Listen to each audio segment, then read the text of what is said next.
बोलो भारत माता की, बोलो भारत माता की।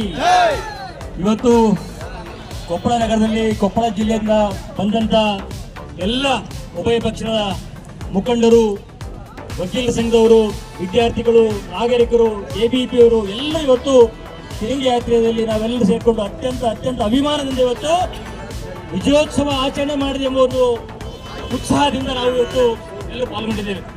ಆತ್ಮೀಯರಿಗಾಗಲೇ ಹಲವಾರು ಮುಖಂಡರು ಮಾತನಾಡಿದ್ದಾರೆ.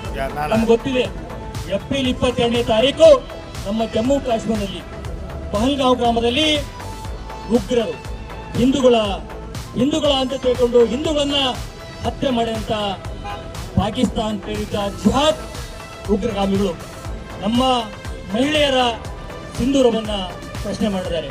ಅಂಥ ಉಗ್ರರಿಗೆ ಭಾರತದ ದಿಟ್ಟ ನಾಯಕತ್ವದಿಂದ ಪ್ರಧಾನಿ ನರೇಂದ್ರ ಮೋದಿಜಿಯವರು ಅವರನ್ನ ಹುಟ್ಟಡಗಿಸುವಲ್ಲಿ ಕೇವಲ 2-3 ದಿನಗಳಲ್ಲಿ ಅವರ ಏನು ಉಗ್ರರ ತಾಣಗಳನ್ನ ಧ್ವಂಸ ಮಾಡ್ತಕ್ಕಂತಿರಬಹುದು, ಪಾಕಿಸ್ತಾನಕ್ಕೆ ಸರಿಯಾದ ಎಚ್ಚರಿಕೆ ಕೊಡ್ತಕ್ಕಂಥ ಕೆಲಸ ಇವತ್ತು ಪ್ರಧಾನಮಂತ್ರಿ ನರೇಂದ್ರ ಮೋದಿ ಮಾಡಿದ್ದಾರೆ.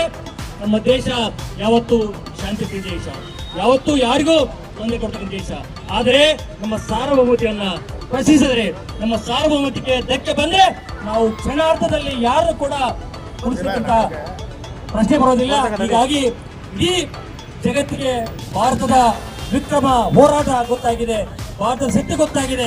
ನಮಗೆ ಪಾಕಿಸ್ತಾನದ ಯಾವ ಲೆಕ್ಕ, ನಮಗೆ ಪಾಕಿಸ್ತಾನ ಅಂದ್ರೆ 2 ಸಲ ಹಾಕಬಹುದು. ಆದರೆ ಕಾಂಗ್ರೆಸ್ನವರು ಮಾಡಿದ ಪಾಪ ತೊಳಿಲಿಕ್ಕೆ ಇವತ್ತು ಈ ದೇಶದಲ್ಲಿ ದಿಕ್ಕವಾದಂತ ನರೇಂದ್ರ ಮೋದಿ ಇವತ್ತು ಆ ಕೆಲಸ ಮಾಡ್ತಾ ಇದ್ರೆ ಇಲ್ಲಿ ರಾಜಕೀಯವಾಗಿ ಮಾತಾಡಲಿಕ್ಕೆ ಹೋಗೋದಿಲ್ಲ.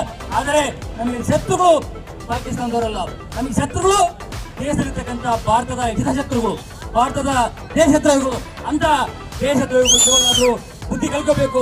ಮುಂದಾದ್ರೂ ಕೂಡ ನಾವೆಲ್ಲರೂ ಒಂದೇ ದೇಶದ ಏಕತೆಗಾಗಿ, ದೇಶದ ಒಂದು ಭದ್ರತೆಗಾಗಿ ನಾವೆಲ್ಲರೂ ಒಂದೇ ಇರತಕ್ಕಂಥ ನಾವು ಕೂಡ ಮನಸ್ಥಿತಿ ಬೆಳೆಸಬೇಕು ಅಂತ ಹೇಳ್ಕೊಂಡು ಇವತ್ತು ನಾವೆಲ್ಲರೂ ಕೂಡ ಈ ಒಂದು ತಿರಂಗಿ ಯಾತ್ರೆಗೆ ಪಾಲ್ಗೊಂಡಿದ್ದೇವೆ. ತಮ್ಮೆಲ್ಲರಿಗೂ ಅಭಿನಂದನೆ ತಿಳಿಸಿ ನನಗೆ ಮಾತಾಡಲಿಕ್ಕೆ ಎಲ್ಲರಿಗೂ ಹೊಂದಿ ನನ್ನ ಮಾತು. ಜೈ ಹಿಂದ್, ಜೈ ಕನ್ನಡ.